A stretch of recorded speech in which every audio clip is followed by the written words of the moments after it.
Sabe aquele moleque capeta que rodou já 3 escolas, foi expulso de 3 escolas, aprontou com professores, todos os professores odeiam, ele odeia os professores. Um dia eu encontrei com ele e ele falou, cara, você é filho da professora Andréia, cara, ela é muito massa, muito legal. Eu lembro de ficar olhando e falar, cara, como que esse cara, o inimigo de todo... Fala, galerinha, começando mais um Resenha Os Podcast. Meu nome é Matheus Arantes, sou professor e atleta de jiu-jitsu. Meu nome é Graziele Folles, professora de jiu-jitsu, e hoje a gente tá aqui com 2 convidados muito especiais. O Ian, que é sócio proprietário da Toca do Leão, e a Thalissa, que é noiva do Ian, faixa branca brabíssima. Queria que vocês se apresentassem pra gente. Sejam bem-vindos, primeiramente. Obrigada. Bom, eu sou a Thalissa, né? Sou noiva do Ian, sou arquiteta. Arquiteta, verdade. Arquiteta. No Gil há 1 ano e meio. Fiz as contas antes de vir pra cá, pra ter certeza. Fez 1 ano e meio agora, em outubro. E é isso, né? Vamos ver o que eu tenho aí a acrescentar aqui no podcast. Eu sou o Ian, né? Como vocês já apresentaram, sou sócio proprietário lá da Toca do Leão, que já tem... Como Toca do Leão, acho que a gente já tem 4 anos com esse nome, mas a gente, como equipe, já tem 8 anos. 8 anos, desde 2017, que a gente começou lá atrás. Na época, a gente começou com uma filial da Ribeiro Jiu-Jitsu, lá no Morada do Ouro, há muito tempo atrás, em 2017. E tenho mais ou menos 14 para 15 anos de jiu-jitsu. Comecei em 2011, fevereiro de 2011. E comecei com 17 anos, tô hoje aí com 32. E basicamente isso, a minha apresentação acho que é essa. Legal. E como que vocês se conheceram? Como que foi começar a treinar jiu-jitsu, Thalissa? Olha, eu comecei muito tarde, eu demorei, né? Eu tô com o Ian desde 2021 e eu só treino há 1 ano e meio, ou seja, no passado que eu comecei praticamente. É um trabalho de formiguinha. Foi. Não foi meu. Não foi do Ian, verdade. Não, assim, ele nunca insistiu. Foi a turma feminina, na verdade, né? Assim, na verdade, eu comecei um pouquinho antes da turma feminina, mas naquele vai, não vai, né? E aí, quando abriu a turma feminina, eu empolguei. Eu falei, agora eu vou. Agora é mais cheirosinho, agora é mais limpinho. Agora não tem aquele possível. Foi assim, a gente se conheceu... na verdade, eu conheço o Ian já tem muito tempo, mas ele não me conhecia. O Ian é filho da Andréia, que foi minha professora no ensino médio. E ele ia na escola buscar ela, e eu achava ele um gato desde aquela época. E aí... Mas assim, sou 5 anos mais nova do que ele, então eu só vi e achava bonito. Cheguei a falar dele pra uma tia minha, que tem a idade dele. E aí, na época, só isso, assim, né? Mas já sabia da existência e tal. E aí, depois de anos, ele também sempre namorou, né? A vida toda. Eu cheguei a ver ele no Instagram algumas vezes e falar, namorando. Aí, desisti. E aí, mas foi assim, foi tipo rede social e saber da existência, né? Filho da professora Andréia. Sim, foi de uma maneira bem improvável, assim, não tem nada, assim, nada muito romântico, incrível pra papo de filme. Mas eu acho eu acho super papo de filme. Você é filho da minha professora do ensino questão médio. Isso, né? De uma das preferidas, né? Principalmente sim, isso. Sim. A gente já teve essa vantagem. Ela já amava a sogra dela muito antes de ser sogra dela. Né? É a única professora que eu vantagem. Tirei foto no último dia de aula. Eu tenho até hoje a foto com ela lá. Porque realmente minha mãe é uma professora extremamente cativante. Não é porque ela é minha mãe, é porque eu verdade, já vi isso, assim. Ela é maravilhosa. Eu lembro de ter estudado no ensino médio com alguns... Sabe aquele moleque capeta que rodou já 3 escolas, foi expulso de 3 escolas, aprontou com professores, todos os professores odeiam, ele odeia os professores. Um dia eu encontrei com ele e ele falou, cara, você é filho da professora Andréia, cara, ela é muito massa, muito legal. Eu lembro de ficar olhando e falar, cara... Como que esse cara, o inimigo de todo o corpo docente, consegue dizer que minha mãe é... Porque minha mãe realmente, ela é uma pessoa... Acho que foi daí que você herdou, né? Também essa... Com certeza. Essa didática e um apego até, né? Um apego por ensinar. Eu sinto que desde muito cedo, assim... Pelo menos no jiu-jitsu, assim, eu percebi isso. Que eu tinha Uma coisa, eu sempre gostei de ensinar, qualquer coisa, assim. Eu percebo que é algo que... E eu aprendi muito com a minha mãe. Com a minha mãe, a pessoa que eu lembro de ver ela dando umas aulas particulares, às vezes para alguns alunos, assim, que estavam muito atrasados na matéria, alguns que tinham muita dificuldade. Eu percebi, eu falava, cara, não existe pessoa burra quando você tem um professor... Didático. Um professor didático, não existe. Ela pegava uma pessoa que chegava ali. Eu lembro que em vários momentos ela estava dando aula particular para alguma pessoa e ela é professora de português, né? Então, assim... E ao contrário do que muitos pensam, ela nunca foi aquela professora, aquela mãe dentro de casa que você fala uma coisa errada, ela fica corrigindo. Coisinha ou outra que ela corrigia, ensinava a falar certo. Eu acho que eu fui aprendendo mais só pelo convívio. Exemplo, né? Foi exemplo, né? E eu lembro que eu passava, às vezes, na sala pra ir pra cozinha, eu via ela ensinando e eu ficava pensando, eu falava, cara, como que essa... Assim, às vezes uma criança da minha idade, um adolescente, eu ficava pensando, como que eles não sabem isso? Isso é muito óbvio. E aí ela vinha, ela conseguia adotar uma linguagem ali muito mais básica e fazendo aquela pessoa evoluindo. E eu sinto que o que eu aprendi na didática de jiu-jitsu veio muito dela. Assim, não foi... O jiu-jitsu em si, eu por ser desde sempre ter gostado muito e ter buscado muito conhecimento, como o Matheus mesmo vê, a gente fica ali às vezes 2, 3 horas trocando posição, pegando o celular, revisando alguma coisa, algum curso de algum cara campeão que a gente gosta e a gente fica vendo. E assim, conhecimento eu tive bastante, mas não basta só você ter conhecimento, você tem que saber moldar a sua cabeça, o seu modo de pensar para aquela pessoa que tá aprendendo. Porque tem muita gente que é muito boa, tem campeão. Você ser um bom atleta, você ter muito conhecimento, não significa que você vai ser um bom professor, que você vai saber repassar. Eu já tive vários exemplos de amigos, assim, que eram incríveis como atletas, mas chegava na hora de explicar, ele falava, ó, segura aqui, pega aqui, isso aqui você já sabe fazer, entenderam? Pá, vai. Aí fica todo mundo meio perdido. O que tá acontecendo? Onde que eu boto o pé? Como assim? Eu não entendi. Aí, acho que desde muito cedo eu conseguia meio que me colocar no lugar daquela pessoa que é inábil ainda, assim, não tem aquela destreza, não tem aquela vivência pra falar, olha, você provavelmente vai ter dificuldade em fazer isso. Aí chega na hora, a pessoa, às vezes a pessoa, antes de eu chegar na dupla ali, a pessoa fala, eu tô com uma dúvida em tal lugar. Eu já falava assim, eu sei aonde. Aí era bem naquele ponto da posição que eu falava, todo mundo tem dúvida aí, ó, faz desse jeito. E aí eu acho que foi muito disso, aprendendo muito da minha mãe, da maneira com que ela sempre foi carismática, sempre foi muito empática com as pessoas, que eu fui aprendendo. Aproveitando esse gancho você contou que aprendeu muito com a sua mãe, eu queria que você contasse também um pouquinho da sua jornada dentro do tatame, né? Como que você começou a treinar? Quando você falou assim, eu quero treinar jiu-jitsu. Sim, Você fez alguma outra modalidade antes e foi pro jiu-jitsu ou não? Perfeito. Quero treinar jiu-jitsu. Eu fiz judô. Eu fiz judô na minha infância, eu acho que eu comecei na 2ª série, se não me engano. Totalmente graças à minha mãe, à visão da minha mãe. Porque eu lembro quando ela me matriculou, eu chorei, falando que eu não queria. Eu imaginava uma cena tipo Karate Kid, assim, ó, do menino apanhando dos outros que já lutavam, assim. E eu não queria fazer. Eu lembro de eu chorar e falar, eu não quero ir, eu não quero fazer. Ela falar, não, você vai fazer. Você não tem escolha, não importa o que você quer, você vai fazer. E eu lembro que logo nas primeiras aulas não era nada do que eu tava imaginando. Ninguém me espancou, ninguém me humilhou. Eu mais me diverti do que tudo. E aí eu fiz judô durante 5 anos e ali eu me apaixonei. Lutei alguns campeonatos, ganhei algumas medalhas, assim. Chegou a trocar de faixa? Cheguei a trocar de faixa, parei na amarela. Assim, o professor até me segurou. Eu lembro que a experiência que eu tinha com o judô, assim, eu tinha até um pouco de raiva, porque eu acho que o professor me segurou muito na mesma faixa enquanto ele graduava os outros. Mas hoje em dia eu vejo também que era um pouco por causa do meu comportamento também, sabe? Eu era bem bagunceiro, eu queria brincar, né? Eu queria brincar, mas eu gostava bastante. Lutei vários campeonatos, tenho algumas medalhas.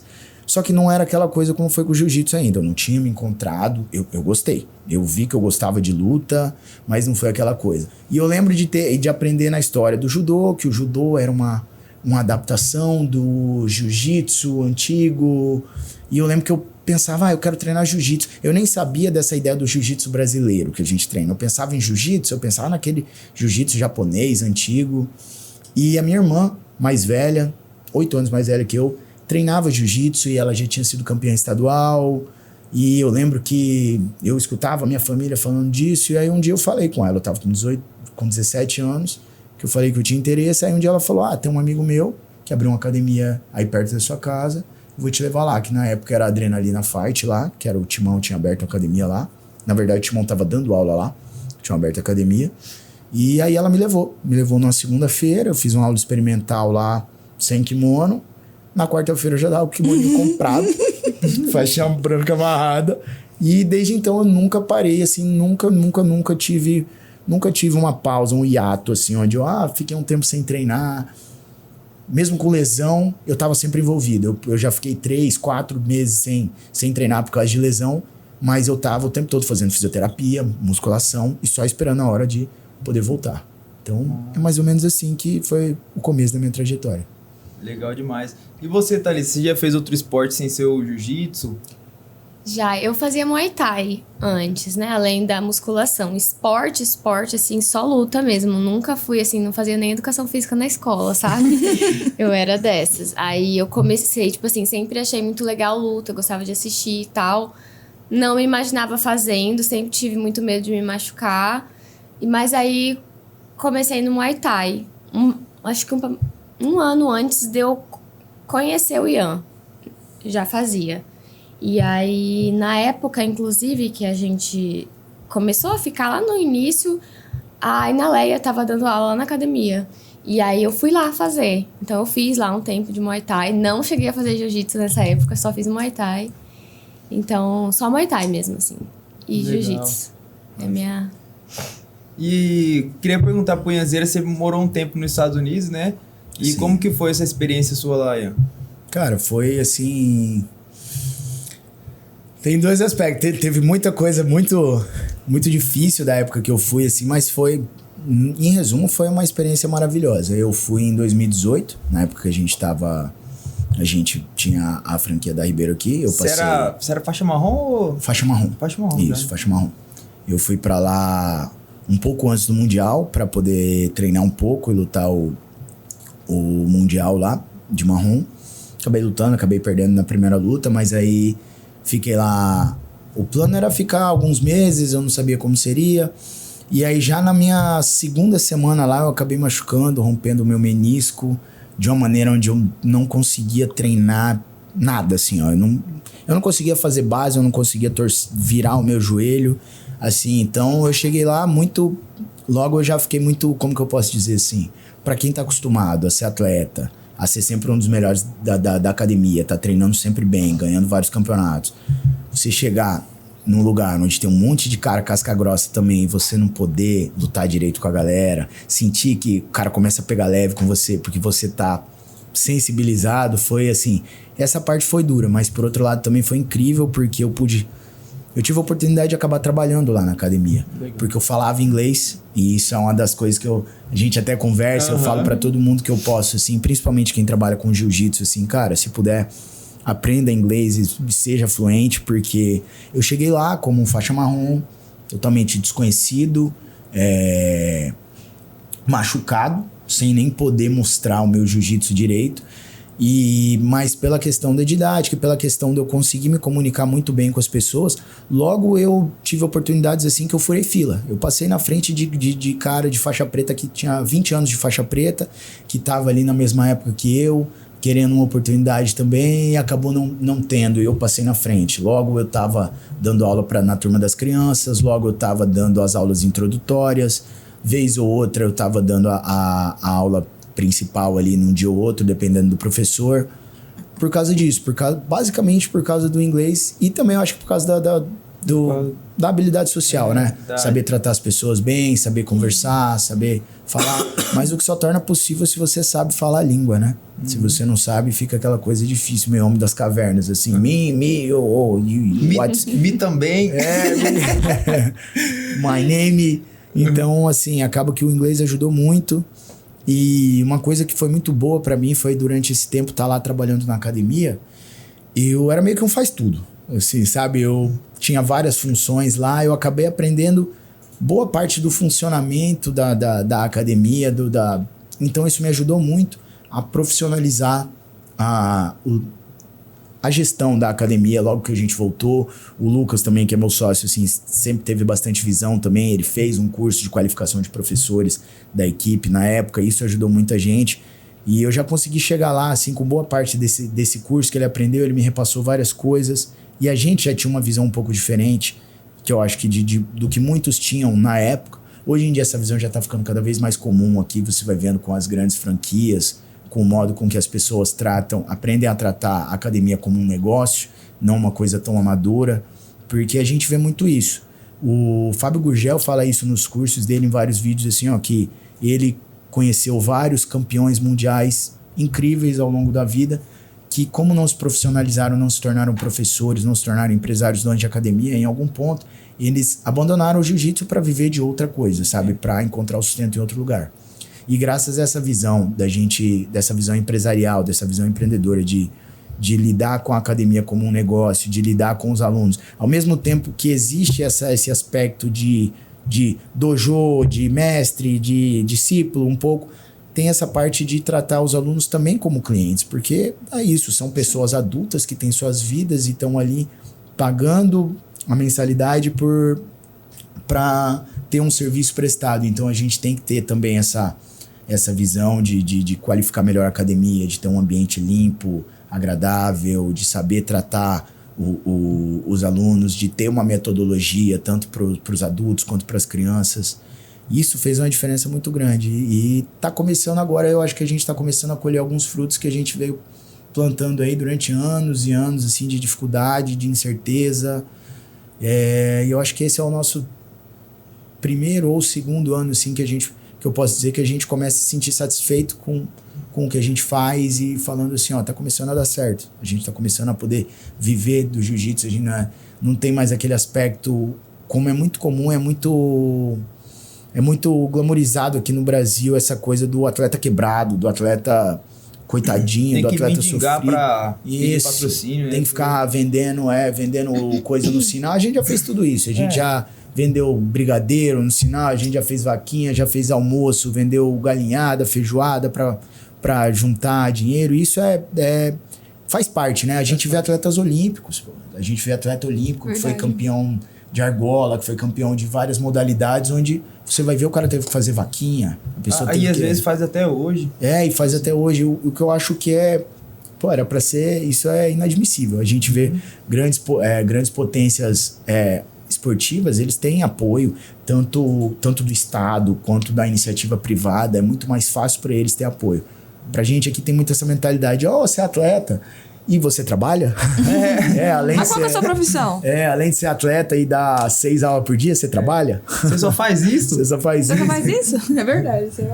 E aí, e também o legal que você vê lá na Toca agora, o pessoal tudo uniformizado, né? Hash por baixo do kimono. E você vê antigamente as academias, você chegava lá, o cara, o kimono tá suando em cima da cara da galera. E tipo, você vê o pessoal começando a ficar padronizado, né? Kimono, todo mundo kimono igual, as hash por baixo do kimono. Sim. Isso é bem importante, é bem legal. Sim, isso no começo eu vi até bem no começo, porque a gente acaba sendo moldado um pouco pelo ambiente onde a gente é criado, assim. E no começo eu via isso até como um pouco de frescura, mas logo eu comecei a ver os benefícios disso, assim, ó, e você vê os benefícios quando você recebe o feedback das pessoas que vêm fazer as primeiras aulas, que é isso. Eu penso assim, ó, a academia, para que ela tenha credibilidade, ela tem que conseguir agradar principalmente o seguinte, a turma infantil e a turma feminina, porque esse homem casca grossa, aguenta qualquer coisa, igual era mais ou menos o jiu-jitsu do passado, o jiu-jitsu de uns 15 anos atrás, era a seleção natural.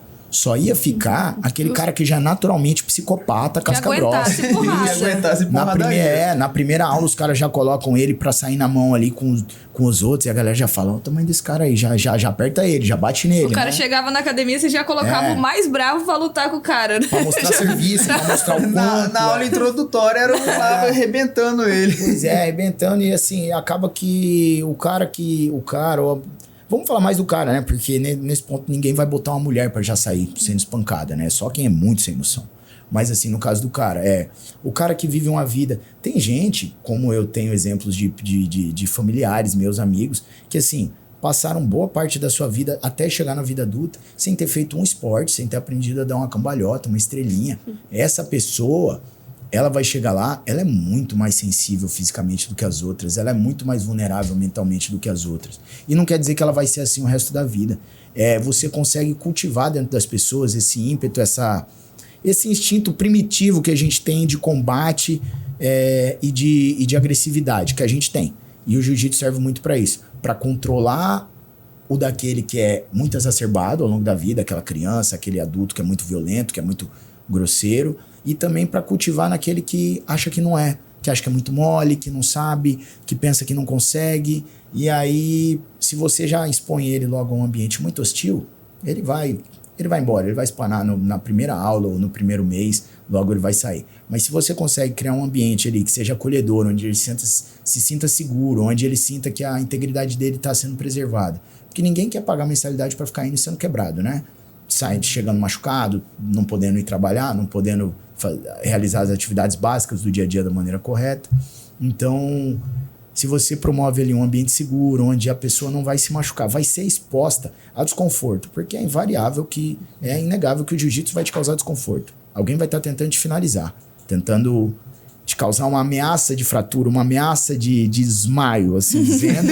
Então, não tem como. Mas quando você consegue oferecer isso para uma pessoa que nunca teve essa exposição na vida de uma maneira segura, com o tempo ela vai percebendo que ela também tem, ela vai desenvolvendo, e você consegue ver nitidamente a diferença, tanto em crianças e adultos, de uma que começou há 1 ano e hoje em dia, com a diferença de 1 ano, 2 anos, às vezes é outro ser humano, é um animal completamente diferente. Era uma pessoa que você aperta, bota o antebraço no pescoço dele, ele bate desesperadamente. 1 ou 2 anos depois, ele tá roncando no estrangulamento, e ele fala, não bati ainda não. Eu vou sair daqui, eu vou sair. E a pessoa sai. E eu acho que é muito isso, assim. Eu sempre gostei de competir, a gente valoriza muito a competição, mas assim, os casos que mais me impactam não são as pessoas que já vieram e mostram a predisposição e se tornam campeões. É aquela pessoa improvável. E até a forma que eu vejo lá alguns jovens também, a postura deles, né? Sim. Antes chegava assim, cumprimentava você olhando pra baixo, aí cumprimenta olhando no olho, chega, brinca, abraça, conversa em público, fala em público. Tem gente que de perto... Eu senti bastante isso na minha vida. Assim. Isso, eu ia te perguntar agora, porque a Thalissa, quando ela começou, igual ela falou, né? Ela começou ali meio cabreira, e eu não sei se eu gosto... Tinha medo de lutar e tal. Eu hoje ainda tenho. Mas ela disfarça muito bem. Eu não manifesto mais. Viu? Ela aprende a controlar até assim. Exatamente. Hoje, Thalissa, eu pego as duplas dela lá e eu falo, gente, nunca que 1 ano atrás, 1 ano e meio atrás, agora, a Thalissa ia lutar com essas meninas. Ela já, não. Hoje ela tá lá com a Amanda caindo na porrada. Saindo na porrada. Nós fizemos uma amizade sincera no treino de terça. Mas realmente, eu senti não só ali dentro no tatame, como na minha vida, né? Como arquiteta também, de, assim, o foco, de, tipo assim, não desesperar. Porque, como arquiteta, a gente trabalha muito com prazo em cima. O cliente procura, às vezes, a gente com a obra iniciada já. Eu mandei o cara fazer isso aqui, mas não sei se é isso que eu quero. Faz aí o projeto pra eu ver. Preciso pra ontem. E aí, eu preciso focar e fazer um serviço bom, né? E aí acaba que, nesse sentido, o jiu-jitsu me ajudou, porque o foco, né, junto com a concentração de fazer o que o professor ensinou, né, de lembrar, isso ali ajuda você no dia a dia, você focar sob pressão. Então, eu, assim, senti muita diferença nesse 1 ano já na arquitetura. Que legal. Nossa, é legal.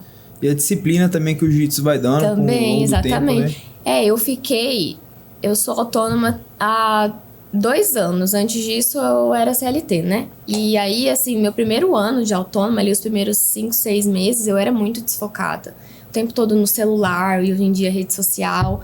E aí, nesse sentido também, da questão da disciplina, né? Tipo assim, agora é hora de serviço, trabalhar, sentar, fazer o que eu tenho que fazer. Nossa, eu, tipo assim, nítida a diferença, sabe? E você faz musculação também, né? Faço. E também. eu vi que você, tipo, começou a treinar mais musculação quando você começou a se dedicar mais ao jiu-jitsu. Com certeza, no sentido de ganhar força mesmo. Porque apesar de eu já fazer antes, eu treinava fofo, né? Eu treinava pra manter. Aí eu fui lá no Gil, cara, só apanhando, as meninas fortes, sabe? Super dura, falando, cara, eu não tenho essa força nas pernas que essas meninas têm. Vou ter que ganhar, né? E aí o Ian falou, faz abdutor, ele também sempre, né, dizendo o que eu tenho que fazer na musculação e no Gil. E aí eu fui fazendo, e assim, hoje eu percebo também a diferença, né, da força das pernas, né? A musculação soma muito no Gil. Legal. É igual a galera fala, arte suave, mas de suave às vezes não tem nada. Igual a gente fala, a força só é ruim quando é do adversário ou quando acaba, senão... Só é ruim quando é pouca, né? Só é ruim quando é pouca. O Ian agora também, ele tá cuidando das crianças, né? Ele tá com a turma Kids. Como que tá sendo essa experiência de trabalhar com as crianças, Ian?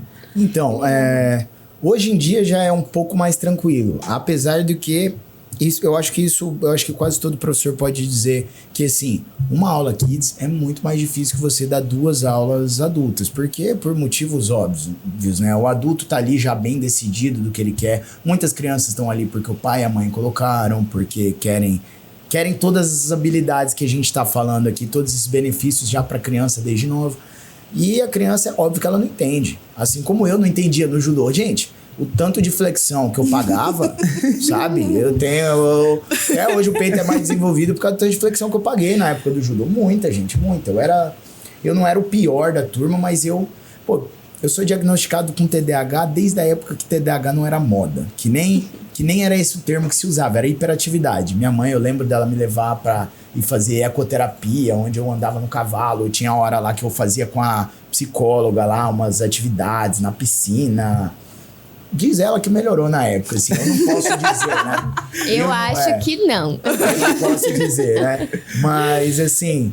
Então... Quem nunca mandou um WhatsApp pro Ian e nunca recebeu uma resposta? Então, realmente. Então, eu sempre tive esse problema da disciplina. Nossa, eu lembro da vida inteira, minha mãe falando isso. Disciplina, tem que ter mais disciplina. E foi no jiu-jitsu que eu descobri que eu conseguia ter disciplina e foco. Foi através do jiu-jitsu, o jiu-jitsu ajudou a treinar essa habilidade em mim. Então, acaba que eu, com as crianças, por ter puxado esse lado da minha mãe também, ter aprendido com ela, eu vejo hoje em dia que eu gosto bastante de dar aula para as crianças. Eu entendo que é mais difícil, realmente demora um tempo para você aprender a lidar com elas, entender que você não vai conseguir tudo no seu tempo, que você tem que insistir, ao mesmo tempo você não pode esperar resultados imediatos com muitas delas, principalmente hoje em dia tem muita criança neurodivergente, cada dia mais.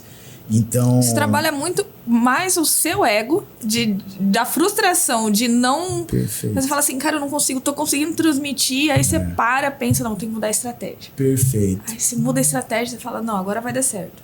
Mas aí você não atende um outro grupo Sim. que tá ali na mesma aula. Perfeito, exatamente. Nossa, assim, era muito mais exaustivo pra mim quando eu tinha expectativas muito altas, quando eu queria ensinar a técnica para as crianças do mesmo jeito que eu ensino para os adultos, com riqueza de detalhes, porque é o que muda no nosso jiu-jitsu, é ter um professor bom que tem uma riqueza de detalhes, que às vezes está fazendo uma viradinha de braço que você faz errado e o professor não sabe corrigir isso, você vai continuar fazendo errado o resto da vida, e na hora que você for lutar com alguém duro, você não vai conseguir fazer. E com crianças são comandos muito mais curtos, muito mais simples. A baiana, abraça aqui, ajoelha, abraça a perna e faz ele cair. Caiu? Tá certo, tá ótimo. Aí você vai corrigindo de um em um. Sempre tem as criancinhas mais prodígio. Para aqueles você vem particularmente, depois você já ensinou o grosso para todo mundo, para aqueles você ensina um detalhezinho a mais. E entender essa questão, que tem crianças que vão gostar de lutar desde cedo, porque às vezes tem um incentivo dos pais em casa, e algumas que não vão. E você tem que aprender a dar uma protegida nelas, ao mesmo tempo que você expõe elas. Tem que saber falar, tem que lutar. Mas se eu pegar essa criança agora, já botar ela pra lutar com todo mundo, uma cabeçada que ela tomar, uma mãozada que ela tomar e ela chorar aqui, ela vai chorar todo dia pra vir pro jiu-jitsu. E em uma semana, um mês, o pai e a mãe vão desistir de trazer. Só se for aquele pai e mãe, que eu já tenho vários lá também que fazem questão, insistem, porque aí facilita. Mas dar aula pra criança é difícil. E eu lembro que foi lá em San Diego onde eu comecei realmente a ter esse contato maior, assim. Eu tive lá o Ale, que era o responsável pela turma infantil. Quando ele assumiu a turma, o programa infantil lá da academia, Tava bem abandonado. Eu lembro que ele me falou que ele tinha mais ou menos 6 ou 7 alunos. Quando eu cheguei lá, só o programa infantil tinha mais de 90 crianças. Nossa. Então, assim, eles tinham uma turma Kinder Jiu-Jitsu, que era só de 4 a 6 anos, que era a menina dos olhos dele, assim, era a turma onde ele não... Só ele dava aula. Só ele dava aula e ele sempre tinha 1 ou 2 auxiliando ele. E aí tinha a turma infantil, a partir dos 7 ali. E aí foi onde eu acabei dando mais aulas. E aí, com o tempo, aprendendo lá com ele, eu vi que eu comecei a entender o dia que ele me colocou para dar essa aula dos pequenininhos. Ele sentou do lado de um dos pais e ele falou, vou ficar aqui conversando com eles. Dá aula aí. Eu lembro que na hora, assim, gente, foi uma tensão, coração, assim, mais até que um campeonato. Tem uma criança indisciplinada na sua aula, você primeiro precisa apontar o dedo para você, porque toda criança que tá dando trabalho na aula, ela tá entediada. Se ela tá entediada, você provavelmente tá fazendo alguma coisa errada. Então, isso me ajudou muito. Isso me ajudou muito a essa questão do ego. De falar, como assim ele não tá obedecendo as minhas ordens? Então, eu preciso fazer alguma coisa. Eu lembro que nesse dia eu consegui dar aula. A aula saiu super bem. Nada de errado aconteceu. Eu senti que foi boa. No final da aula, assim, eu recebi vários elogios de vários professores. Teve dos pais. Teve uma das mães lá que perguntou pra mim, é isso que você quer fazer da sua vida? Aí eu falei, é. Ela falou, porque realmente você é muito bom, foi muito boa a aula, eu gostei muito. E assim, foi uma das coisas que me deixou muito feliz. E aí, ali foi quando eu comecei a aprender realmente a dar aula para criança. E aí depois voltei para Cuiabá. E confesso que depois que eu voltei para Cuiabá, eu acho que eu dei uma desaprendida depois que eu fiquei um tempo fora, um tempo sem dar aula para as crianças, outras pessoas davam aula das crianças.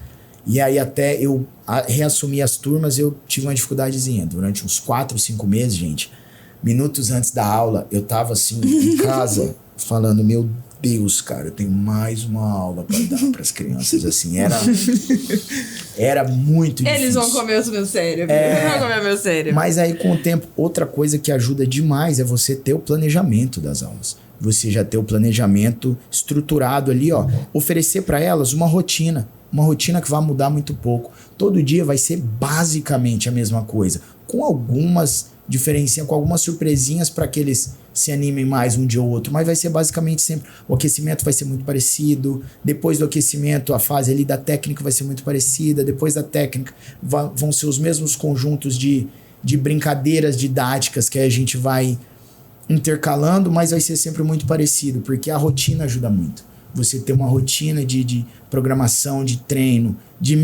uma micro rotina dentro do mesmo treino e uma macro ao longo do tempo, assim, algumas coisas vão trocando, mas é sempre o mesmo conteúdo, vai facilitando muito, porque você não precisa mais ficar improvisando. O que eu vou ensinar para eles hoje? O que eu vou ensinar? Pô, eu vou ensinar o que eu já planejei e vai ser a mesma coisa a semana toda. E depois dessa semana vai ser algo parecido com isso, e depois disso vai ser outra coisa. E sempre comandos curtos, assim, uma coisa que me pegou muito no material que eu li era assim, ó. A atenção da criança ela vai durar 30 a 45 segundos. Se você passar muito disso na explicação, você vai se frustrar, ela não vai entender nada. Então você dá 3, 4 comandos básicos usando palavras-chave, assim, ó. Segura, vira, volante, varre. Bom, acabou. Repete isso, faz eles repetirem algumas vezes, coloca eles para repetir, vão fazer bem, vão fazer mal, vão fazendo, e com o tempo a gente vai vendo essa mudança. E ter na cabeça que é um trabalho de formiguinha, é um trabalho que você não pega essa criança hoje para ela ser campeã ano que vem. Você pega essa criança para que quando ela for adolescente, quando ela for adulta, ela vai ter essas habilidades desenvolvidas corretamente, porque tem crianças que têm uma dificuldade muito grande. Se eu for pegar aquela criança que tem dificuldade de coordenação e tá errando o rolamento e todo treino massacro ela com técnica ou com a mesma coisa, ela vai odiar o jiu-jitsu. Agora, se eu vou ensinando, vou ensinando a progressão para ela, pego no pé de vez em quando, mas vou deixando ela melhorar com o tempo, é natural, gente, é natural. Ela observa os outros, ela vai fazendo, ela vai desenvolvendo os caminhos ali nervosos corretos do movimento, e quando você vê, a pessoa ela tá acertando sem você ter que ter brigado tanto. É igual eu vejo, tem criança que chega na academia que não sabe nem correr. Vai correr, tropeça, porque... E perde o chinelo, deixa o chinelo no caminho. Perde a faixa. E perde. Chega lá, vai embora com chinelo de um, chinelo de percebo, outro. Mas isso até os adultos, né? É, isso daí... Até os adultos. Aí os É, adultos mas- fazem mais que as crianças. Eu percebo que os alunos do Ian lá, eles já são bem mais casca grossa nesse sentido. Cai, machuca. Assim, você acha que machucou, faz um barulhão, eles levantam, vai embora, tá de boa. Já estão bem mais... É isso que eu acho que é o que a gente tem pra oferecer ali. Muito mais do que a técnica do jiu-jitsu. A técnica, óbvio, é importante. Eu valorizo, eu tento passar sempre o mais refinado da técnica. Mas eu acho que o principal que uma arte marcial tem pra oferecer não é o conjunto de técnicas. Não é o jiu-jitsu, não é o judô, o karatê. Assim, vamos até pra uma modalidade que é fora da minha. São as habilidades sociais, habilidades físicas, de coordenação que você vai passar. Eu tenho um exemplo de um aluninho que ele tava com uns 2, 3 meses de jiu-jitsu, aí ele tava treinando com outro que é mais ou menos o tamanho dele, só que já é mais casca grossa, porque apanhava do irmão em casa todo dia e gostava. Então, e ele tomou uma queda, tomou um sotogari forte, caiu de costa, bateu a cabeça, chorou, e os pais... Aí vem você ter pais com bom senso, com visão de futuro. Os pais, o pai e a mãe, forçaram ele a continuar vindo. Falou, não, vamos, meu filho. Conversou, negociava que ia dar não sei o que se ele continuasse. E ele foi indo. E eu lembro que teve um dia que ele lutou com esse mesmo menino, que faz esse mesmo golpe, o sotogari, e ele tomou outro sotogari que estralou muito mais alto que o primeiro. Pá, caiu no chão.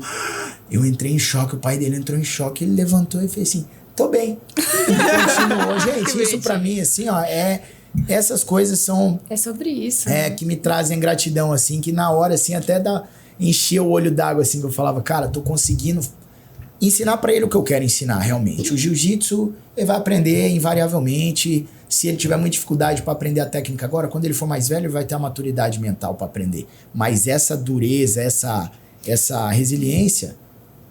saber lidar com a frustração também, né? Chega um período que vira moeda de troca, né? Dos pais. O jiu-jitsu, se você não fizer, você não vai pro jiu-jitsu. Não vai pro jiu-jitsu, não vai ganhar grau. Não vai ganhar grau. Esse. Cara, é igual tava vendo... A Grazi fez um campeonatinho interno lá, né? Ele tava vendo as molecadas lutarem, né? Aí o João... Cara, eu vendo um molequinho fazendo ganchinho ele assim. Tem 1 ano de jiu-jitsu. Um ano de jiu-jitsu. Cara, lutando igual o Tofinho, velho. Ele é o mini Tofinho. O mini Tofinho, assim, ele agachava assim pra passar a guarda, velho. Parecendo um Musso Messi. Eu ficava olhando assim, eu falei, cara, vamos embora comigo. Mas né? eles são em 4 irmãos. São gêmeos. Aí tem uma menina, que é a Maria, e tem ele. Ele é o mais velho, tem 7 anos. 7 anos. Aí... Eles 4 começaram a treinar, aí começou o pai a treinar e agora a mãe tá treinando. Então, assim, a família inteira começou a treinar jiu-jitsu. E ele estuda. Uhum. Ele chega, ele mostra os vídeos que ele tá assim, não, eu tô assistindo tal coisa. Isso faz total diferença. Ele joga xadrez também. Aí o pai dele aprendeu a jogar xadrez pra jogar junto com ele. E agora o pai dele começou a treinar jiu-jitsu pros dois treinar junto, né? É muito legal isso, né? Como se envolve a família toda, né? Acaba indo... Você vê que... Isso que eu acho legal, que às vezes a família toda treinando, aí, pô, é um ambiente massa demais. Programa de família, né? Programa de família. É exatamente essa visão que a Toca teve, né? Até que o Lucas falou, que é de trazer as crianças e através das crianças e das mulheres, né? O Ian comentou também, os pais começam a treinar. Porque tem aquela visão, né? Eu tô velha pra isso. Quem nunca ouviu isso? Não, eu tô velha pra começar. Não... Deixa ele que é criança. Sim, não tem essa. O jiu-jitsu é dos 4 aos 85 anos, tem como treinar. E a gente vê muito, né? Casos de pessoas, assim, mais velhas, tipo, acima de 50, 60. Sim. Esses tempos atrás foi uma moça, uma mulher lá na academia, a Jin. Lembra? Ela veio lá de São Paulo. Ela começou com... nesse dia que ela foi, ela tinha 57 anos. E ela tinha acabado de iniciar, tipo assim, faixa branca igual eu, mesmo os graus.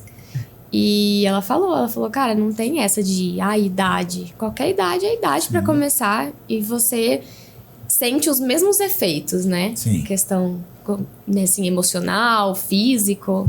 As mesmas coisas, só um pouco mais tarde. E rola muito, né? Porque às vezes os pais teve a vontade de fazer, não teve a oportunidade. Aí eles colocam os filhos, aí eles tentam projetar no filho aquela vontade que ele teve de treinar. E aí, ele acompanhando, ele vê que ele tem a oportunidade de começar. E aí rola essa fusão que acaba gerando essa família toda treinando. E é muito legal que as academias que hoje atualmente a gente trabalha tenham essa visão de trazer a família pro tatame, né? Que é... Sim, E aí ocasiona toda essa interação familiar também, que é legal. Foi sempre a nossa intenção, assim, era fazer um ambiente que fosse familiar e que proporcionasse isso. Pode começar pela criança ou pelo pai, pela mãe, mas trazer todo mundo. Eu sempre incentivo muito o pai e a mãe a treinarem por causa disso. E você ganha um novo vínculo. Você ganha um vínculo a mais com o seu filho ali, porque, seu filho gosta de videogame, mas às vezes você é de uma geração que você não jogou e você não gosta. Você já não vai conseguir conversar de videogame. Meu filho gosta de anime e eu não consigo assistir. Você já não vai ter esse assunto com ele. Aí, às vezes, você encontra o jiu-jitsu como um assunto em comum, algo em comum ali que aumenta esse vínculo. Eu acho que isso é muito importante. Ajuda muito ali na felicidade da família em geral. Do casal também. É isso que eu tava pensando nisso. Tá ligado? Essa coisa assim de você falar, às vezes eu chego lá, aquela, amor, você tem que me treinar mais, eu tô apanhando muito. Cara, esses dias, sexta-feira a Maria me finalizou, acho que foi 3 ou 4 vezes seguida, uma atrás da outra, assim. De armlock primeiro, depois eu nem lembro mais. Mas assim, foi uma atrás da outra. Eu falei, não dá não. Porque assim, eu apanho, mas nem sempre eu sou finalizada. Eu fico lá, eu resisto, né? Eu tenho essa vantagem, digamos assim. Eu consigo resistir bem. Aí se alguém me finaliza, cara, eu fico tipo, meu Deus, o que aconteceu? Eu demoro pra entender. É o famoso chorar no banho. Chorar no banho, A gente chora no banho 4 dias, né, Matheus? Quando o Matheus me finaliza, eu finalizo ele. Ainda mais se é mais de uma vez, né, cara? Eu choro no banho. É porque o problema não é apanhar, o problema é ser finalizado. Pra mim, na minha cabeça. Tudo bem se eu apanho, assim, o rolo inteiro. Mas se eu for finalizada, é diferente pra mim, assim, sabe? Sim, a sensação. Duro, só que assim, aí você lembra do que eu falei pra você? Eu falei que também, claro, ela tá treinando sempre, ela tá fazendo várias aulas, você vem de um histórico de algumas falas. Quantas vezes o Grazi não falava? Thalissa fugiu de novo, né? Ela tem né? Sempre alguma coisa pra fazer na sexta-feira, cara, sempre. Não, mas agora você tá indo de manhã. Aí eu falei, também. não, então eu vou começar a ir de manhã, pelo menos, porque sexta sempre acontece um imprevisto, é a vida do autônomo. Sim. E aí, mais ainda, tô me esforçando pra ir nas aulas de manhã e na sexta também, pra tentar chegar aí no nível das meninas que iniciaram junto comigo, pelo menos, né? Sim. Mas eu acho que importa muito isso também, você ter essa noção de que às vezes a sua trajetória é diferente da dos outros. Você não pode ficar se comparando com a mesma pessoa, porque às vezes fala que, eu e fulano começamos junto, mas eu nunca treinei nada a minha vida inteira. Fulano é atleta desde pequeno, fez karatê, judô, taekwondo, futebol americano, não sei o quê. A chance dele se desenvolver mais rápido é maior. Só que eu sempre falo assim, é como se fosse vários rios que terminam no mar.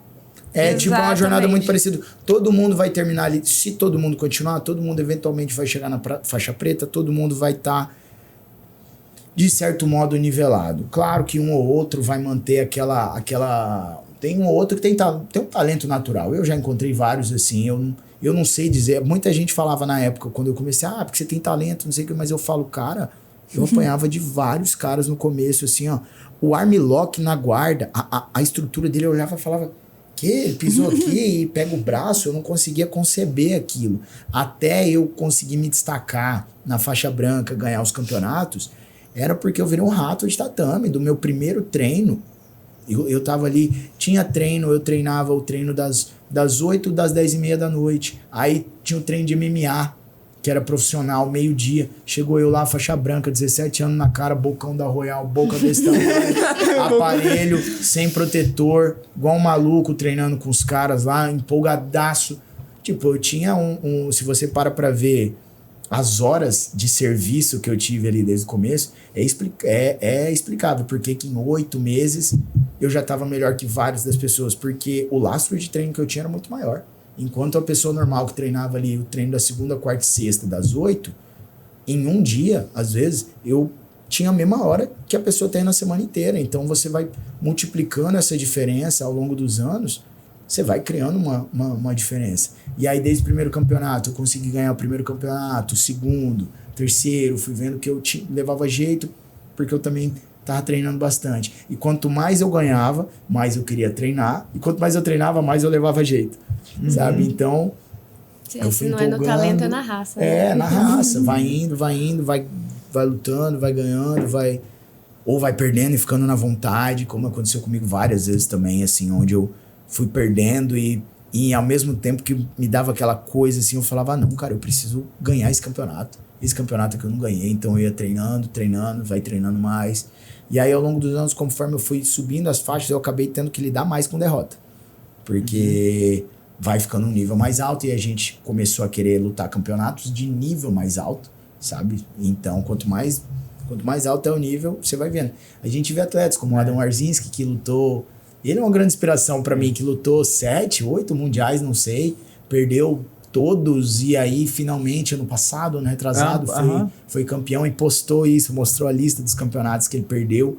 E ali eu falei, cara, é uma questão de estar lá, de tentar, de não desistir, continuar independente do seu estado mental. Porque em vários momentos eu sinto que eu perdi um pouco da esperança em mim. Assim, já na faixa marrom, na preta, quando eu tive que fazer a cirurgia do joelho, eu comecei a achar que não era pra mim. Aí na faixa preta eu comecei assim, eu lembro que eu nunca perdi aqui no estado, só perdia nos campeonatos lá fora. Mas eu sempre medalhava. Aí, primeira vez que eu não medalho, mas nunca perdi na primeira luta. Perdi na primeira luta. Perdi de novo na primeira luta. Nunca tomei uma lavada de ponto. Tomei uma lavada de ponto. Nunca virei highlight de ninguém, virei. Acho que é isso. Eu vejo muita gente falando que assim, como se o jiu-jitsu tornasse a gente melhor. O jiu-jitsu não torna a gente melhor. Ele nos dá a possibilidade. Ele nos coloca de frente a escolha ali, ó. Eu vou aceitar isso, eu vou ter a humildade de aceitar que eu não sou tão bom quanto eu pensei que era e eu preciso treinar mais, ou talvez hoje não foi o meu dia e vou continuar, ou eu vou dar uma desculpa e falar, vou parar, não quero mais, não é mais isso que eu quero. Porque esse pensamento passa na minha cabeça desde sempre, gente. Desde sempre, acho que todos nós, assim, na área de aquecimento, quantas vezes eu não pensava, o que eu tô fazendo aqui? Eu nem gosto tanto disso aqui. Aí quem olha por fora fala, cara, ele é tão frio antes de lutar. E a pessoa tá na maior luta mental ali, o tempo inteiro, pensando... A luta passando, mental. O que eu tô fazendo aqui? Por que eu vim? Eu tô só gastando dinheiro? Será que é isso mesmo? Será que é isso que eu quero pra vida? É que, igual eu vejo assim, o jiu-jitsu competitivo, eu acho que é 70% ou 80% mental. Porque várias vezes você faz a preparação ali, porque igual o Ianzeira falou, né? Você tem um tempo de jiu-jitsu. Eu comecei jiu-jitsu com 14 anos. Eu comecei com 13, mas parei. Aí que eu continuei sem parar depois, foi com 14 anos. Então, com 14 até uns 22, eu era rato também. Eu não era talentoso. Eu não conseguia fazer armlock, velho. O professor falava assim, tinha um professor Biadec que falou, cara, você é burro, velho. Eu falava assim, e não conseguia... E aí o Julião foi que pegou no meu pé, a gente ia junto, né? Galera, não foi o Júlio, tá? Que chamou de burro, falar porque o Júlio é o professor. E aí o Julião foi o cara, assim, que me pegou, assim, antes de eu ir pra escola, ia pra academia, a gente ficava treinando. E nessa época o Julião tava competindo bastante na faixa colorida, então era o sparring dele. E aí eu treinava até que eu consegui chegar no treino e consegui pegar a galera. Então, tipo, foi na faixa azul, assim, que eu tive aquele boom. Então, nas faixas coloridas eu não consegui competir tanto. Mas treinava bastante. Aí teve competição, assim, que eu falava, cara, acho que eu não tô preparado pra lutar. Não me preparei tão bem. E cheguei lá na competição e consegui performar bem pra caramba. Eu falava, cara... tipo assim, foi um momento que eu falei, foda-se se eu perder, vou tacar o foda-se, quero se divertir. E nessas horas é a hora que você consegue lutar melhor, você consegue soltar o jogo. E eu vejo que essa parte competitiva é muito mental. A parte mental, se ela estiver boa, você consegue impor seu jogo, consegue lutar bem pra caramba. Sim, exatamente. E eu vejo muita gente falando, porque você tem que ter a confiança. Ao mesmo tempo que você tem que ter a confiança, gente, eu já tive a experiência viva, assim, ó. Eu fui a experiência viva de que você consegue ganhar sem nem acreditar em você também. Se você estiver treinando e você estiver lá, porque eu lembro o primeiro campeonato da CBJJ que eu ganhei, que foi na faixa roxa, o Floripa Open, que foi difícil pra caramba. Eu lembro que antes dele eu lutei um campeonato do AJP em Brasília. E foi onde eu tomei o primeiro... Cara, eu tomei o primeiro cacete, assim, ó, da minha vida, assim, onde eu saí tonto, vendo 2 adversários, assim, eu tava em exaustão, eu tomei 11-0, eu senti que eu não consegui fazer nada na luta, assim, nada, absolutamente nada. E eu saí dali desacreditado de mim. Eu lembro que o Lucas, assim, é outra pessoa que eu tenho sempre que agradecer na minha trajetória, que realmente se não fosse a presença dele, se não fosse às vezes a insistência, a inquietação dele, eu teria desistido com algumas derrotas minhas muito antes. Um mês depois tinha o Floripa Open. E eu lembro de eu falar, mano, o que você quer ir lá competir? Cara, você não acabou de ver o que aconteceu com a gente.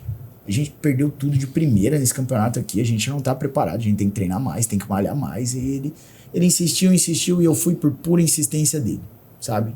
Pra agradar, pra falar assim, eu não vou deixar você ir sozinho, eu não sou tão covarde assim. Fui junto com ele e assim... Fiz 4 lutas duríssimas, fiz a final com um cara duro pra caramba da Aliança, que era assim o favorito, tinha ganhado de todo mundo. Começou ganhando de mim muito bem, quase me apagou no meio da luta, numa guilhotina. E eu lembro que eu consegui sair, eu saí de uma luta onde eu tava perdendo de 2-0, mas ao mesmo tempo eu tava tomando um sufoco. Saí de 2-0 pra 10-2 e finalizei ele assim, ó, faltando... pouquíssimo tempo, assim, que ele já tava exausto depois que eu consegui sobreviver a tudo, que eu só fui acreditar que eu ganhava a hora que o árbitro parou e eu tava assim, e o Lucas lá falando, campeão, cara. Eu lembro que eu olhava pro lado e eu falava assim, ganhei. Ganhei, mas nada que vai acontecer que me impeça de subir no pódio, né? Que eu falei, caramba, velho, foi a primeira vez que eu ganhei um campeonato grande, já era um Open, mas era um campeonato de alto nível já. E a gente só foi começar a se expor a esse alto nível na Roxa. Teve muito isso também. Eu tinha lutado o brasileiro no mesmo ano, tinha ganhado 3 lutas muito bem e espancado na quarta luta, que era outra coisa que eu falava assim, cara, eu não consegui nem medalhar, o cara me finalizou em 2 minutos, não é pra mim. E aí nesse dia que eu comecei a ter essa noção. E aí isso foi no sábado, no domingo tinha o sem kimono. E no dia do sem kimono eu fiz 3 lutas, finalizei as 3 assim, sem nem ver meus adversários. Que aí foi quando eu tive essa noção assim também. Falei, cara, eu consigo, é uma questão de dia. Se você olha Gente, se você olhar uma chave dessa de mundial, tem 40 caras, 39 vão perder. Alguns vão perder na semi, alguns vão perder... Mas assim, 39 vão lidar com a frustração da derrota. Só um vai sair dali completamente vitorioso. Então... Se a gente para ver as estatísticas, assim, é muita gente lidando com derrota. Vários dos campeões que a gente tem como referência lidaram com derrota a vida inteira. Na vida inteira. São poucas as exceções de caras como o Mika, como alguns outros, assim, que quase não perderam ao longo da sua trajetória. Até eles já perderam, né? Até eles perderam. Mas como a trajetória deles começou muito cedo, né? É isso que a gente tem que... Também é o que você falou de tempo de tatame. Sim. O Mico, se juntar, ele tem mais tempo que nós tudo de tatame aqui. Ele treina desde os 4 anos de idade. Filho de faixa preta. Filho de faixa preta. O pai dele sempre motivou, incentivou muito e cobrou muito. Então, assim, o cara é meio que tentar comparar. E hoje em dia é muito isso. O nível do jiu-jitsu hoje está começando a se equiparar, o nível do jiu-jitsu mundial está começando a se comparar com o que a gente vê já no wrestling e no judô. Hoje que eu tenho mais contato com atletas dessas modalidades, eu vejo que o jiu-jitsu ainda está um pouco atrás e ainda estava mais atrás ainda uns anos atrás. O jiu-jitsu vem evoluindo muito mais rápido, sabe? A galope, assim, ó, a progressão que o jiu-jitsu tem, essas lutas não tiveram tão rápido, mas elas estão no cenário competitivo, no cenário olímpico há muito mais tempo. Mas o nível é esse, assim, ó, um cara para ser campeão olímpico, ou campeão mundial mesmo de judô, não precisa nem ser olímpico, tem que treinar desde moleque. É aquele moleque que treina desde cedo, treinou numa academia boa, com um professor adequado, que teve a noção, e lá, quando ele for adolescente, ele já bate em boa parte dos adultos, e aí vem um trabalho exaustivo, mesmo assim, com alto nível científico na preparação dele, sabe? Com preparadores físicos qualificadíssimos, a mesma coisa no wrestling. A gente tendo contato com o Igão, a gente vê o quanto é uma galera que treina desde muito nova, cedo, né? Tem um treino muito de alta qualidade técnica, de alta intensidade, E o jiu-jitsu agora tá começando a ter isso, né? Há 5, 6 anos atrás, você ainda via alguns campeões mundiais que faziam uma preparaçãozinha física meia boa, com uma preparação física de musculação, praticamente um ou outro nem fazia. Hoje em dia tá cada vez mais difícil. Hoje você vê começar a profissionalizar muito cedo, né? Sim, o jiu-jitsu. Cedo. Antigamente, se você falava campeão, você relacionava um faixa preta. Hoje você vê faixas coloridas, laranja, faixa, né, verde, gurizada aí, sendo conhecida, ganhando... De faixa preta. Ganhando dinheiro, né, profissional. E fazendo lutas casadas, desenvolvendo. Então, você vê que começou muito mais cedo. E principalmente com a DCC, né? Com a DCC. Eles ganharam essa visibilidade batendo em faixa preta. Tipo assim, eles chegam lá, faixa verde. Como que é o nome daquele menino lá? Que eu esqueço o nome dele. O Isaac, que é primo do Mika. O guri. Então, ele igual tem esses meninos, né? Prodígio, né? Prodígio, mas eles também têm. Eles têm 15 anos, mas treinam desde os 4. Entendeu? Tem 11 então, tipo, anos. o menino já tem 11 anos de treino. E pra você conseguir uma faixa preta, é mais ou menos esse tempo de treino que você... E outra uns coisa, 10 ele anos. faz desde uma idade onde o cérebro dele era uma esponja, né? Isso. É igual a gente adulto querer aprender um idioma e a gente vê uma criança de 4 anos, 3, 4 anos aprendendo e pegando muito mais rápido que a gente, porque o cérebro dele é uma esponja e quando ele cresce, fazer jiu-jitsu é igual andar. Sabe? Porque ele aprendeu a lutar mais ou menos na mesma época que ele aprendeu a andar e falar. Então, assim... Então, fica mais fácil. Você vê que eles são muito mais inabaláveis mentalmente na competição. Eles são acostumados, sabe? Eles estão muito mais tranquilos. Eles têm aquela malandragem que você fala, olha que malandro, velho. Fez o ponto, fez a vantagem, tá só enrolando. E tá enrolando muito bem, de uma maneira que às vezes a gente... Nem percebe que nem ele percebe, tá ali às vezes só a gente não consegue cadenciando. reproduzir.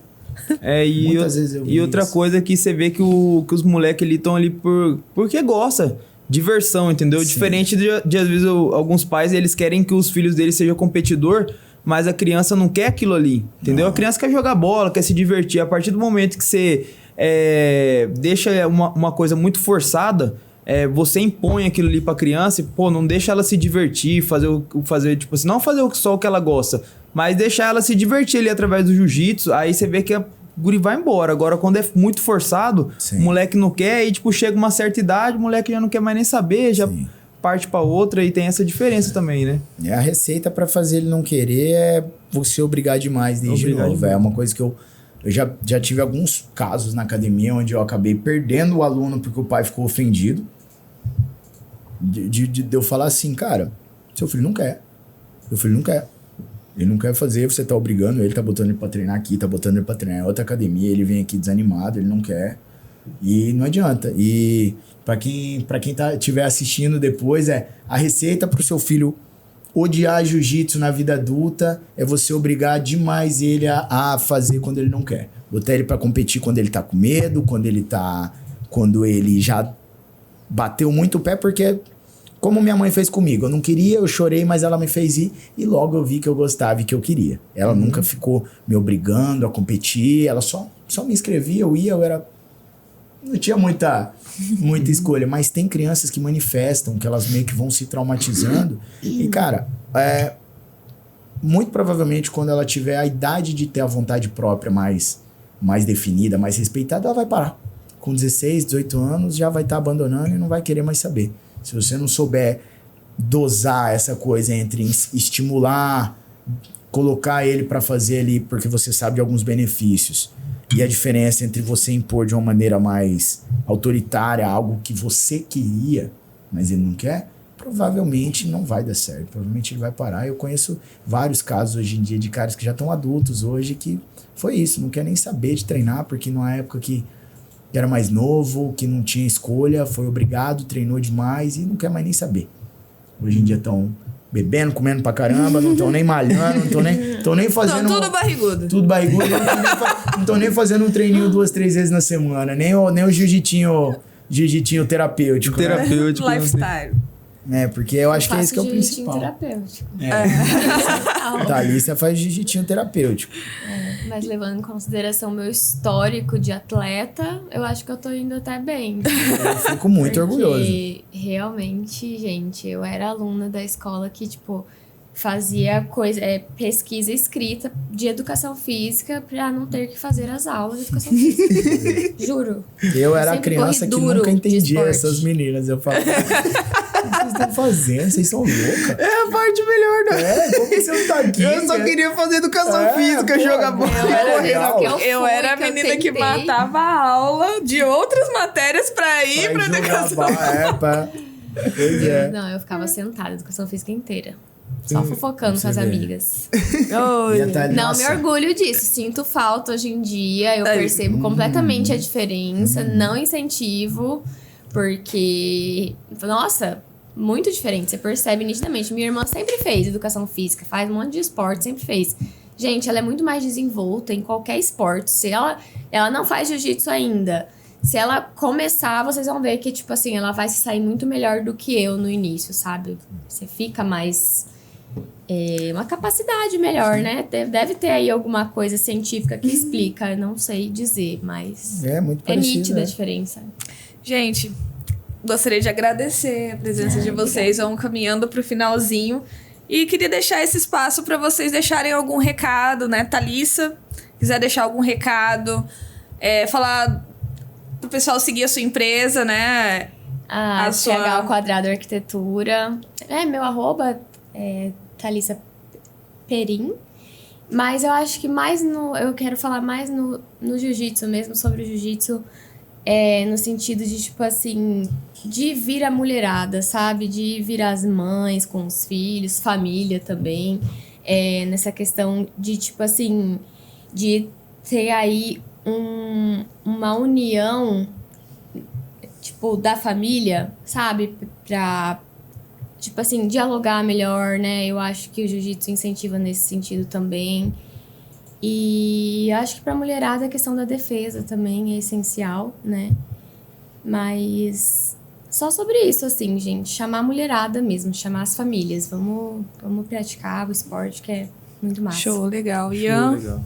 Então, é muito parecido também. Eu sou testemunha do jiu-jitsu. Né? Não tem como, eu sou É bem muito isso. Não tem suspeito. como não ser, Não né? tem. Eu sou muito suspeito pra falar, mas realmente, foi o divisor de águas na minha vida foi esse. Eu comecei ali, começando a minha vida adulta, mas o jiu-jitsu ele ajuda de várias formas você praticar ali uma arte marcial, principalmente o jiu-jitsu, onde você consegue treinar com o seu parceiro com uma certa realidade, onde ele vai te dar essa confiança a mais. E assim, do meu ponto de vista, homem, que existe essa...